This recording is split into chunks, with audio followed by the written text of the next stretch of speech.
Thousands of people did march in Lima, Peru here on Wednesday, demanding urgent action on climate change. Democracy Now!'s Dina Guzder and Nermeen Sheikh spoke to some of them.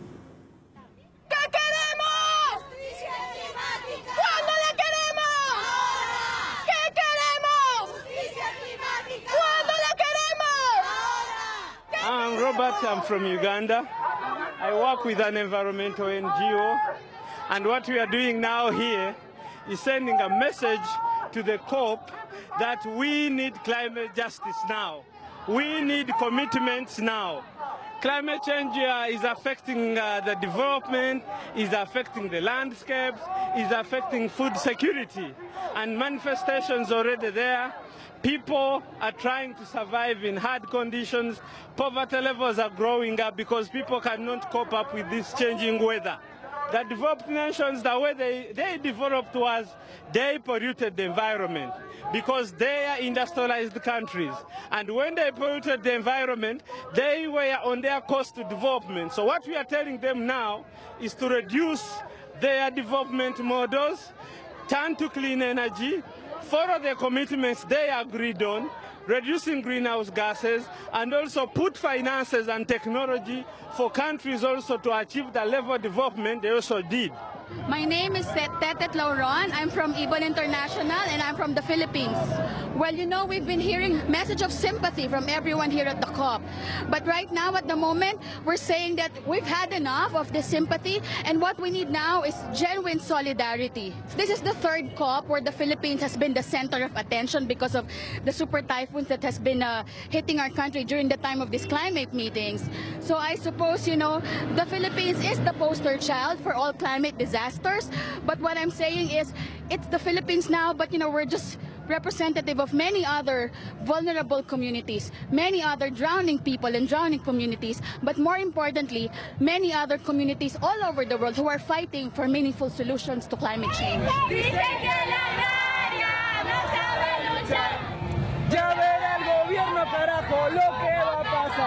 My name is Goodman, Environmental Rights Action, Friends of the Earth, Nigeria. We, the people, have come together to stand up against injustice. We are saying enough is enough. In the COP where negotiations is taking place, the developed countries are putting profit before people. And we say no, you need to put people first before profit. And therefore, it is time to make sure that we condemn dirty energy. We say no more to coal, no more to nuclear, no more to all forms of dirty energy. Therefore, keep the oil in the soil, keep the coal in the hole, keep the tar sand in the sand. Oil has become doom. Oil has become a curse. Oil has become all forms of injustice in Nigeria. Shell and the oil companies, they are laughing to the banks. The communities' land has been taken. The communities are dying every day.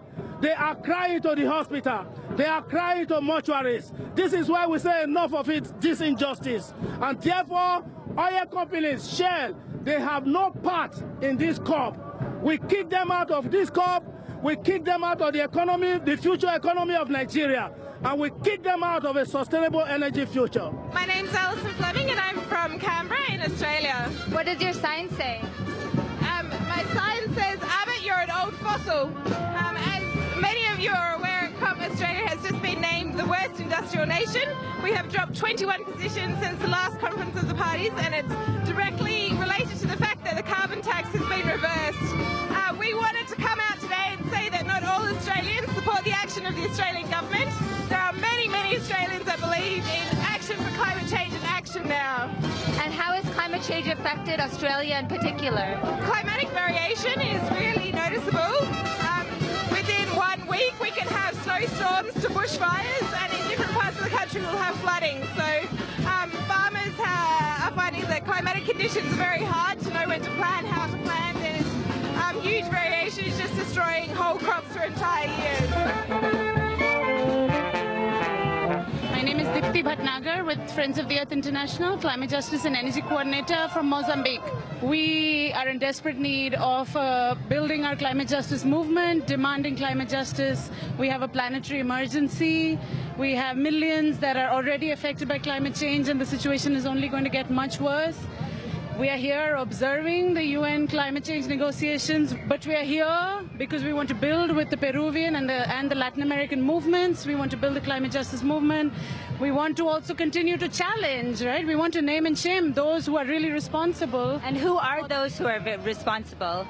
At this point, it's the developed countries who are blocking everything at the negotiations, who are removing all of their obligations for finance, who are pretending as if the UN Framework Convention on Climate Change doesn't exist, trying to dismantle historical responsibility, trying to dismantle equity.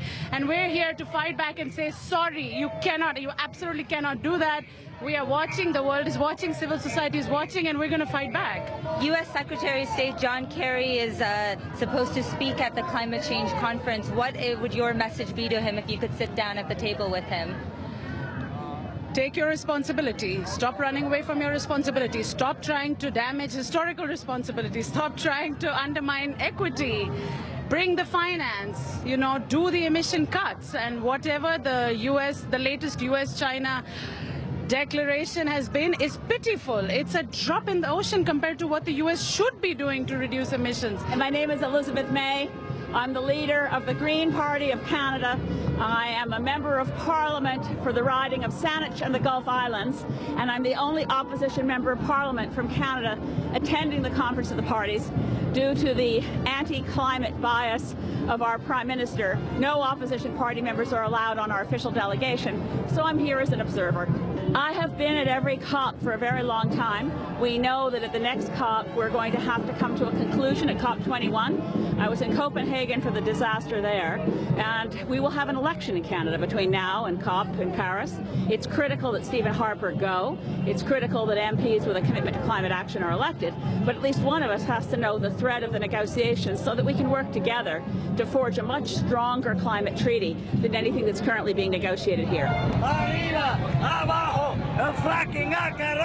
My name is Diego Parilla. I live in Lima. I come from Proyecto Lomas, and we are attempting to save the largest ecosystem that we have in our city. In the city that is hosting the COP20, we are really not taking into account the destruction of the lomas around the city, and that's not acceptable. As civil society, we go out to the streets and claim to our authorities to take care of that, because we need it. It's the last ecosystem that we have in the capital of Peru. And what do you think is happening at COP20? Nothing. Absolutely nothing. What do you hope this march will accomplish? What do you want this march to accomplish? Inspire more people to join this fight all around the world, because this is happening and this is affecting every single people around us. So we all need to gather. We all need to raise awareness about what's happening and take actions at the local level and at the global level. My name is Blessing Titi, and I originally come from Zimbabwe, but I'm staying in South Africa. I'm coming representing an organization called Project 90 by 2030, and I'm on the youth leadership program, which is called You Lead Collective.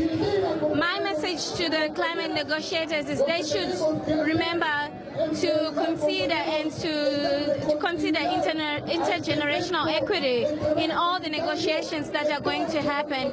If they don't consider this in Lima, there is no Paris Agreement next year. For countries in Africa, we also need climate finance for adaptation and mitigation to happen.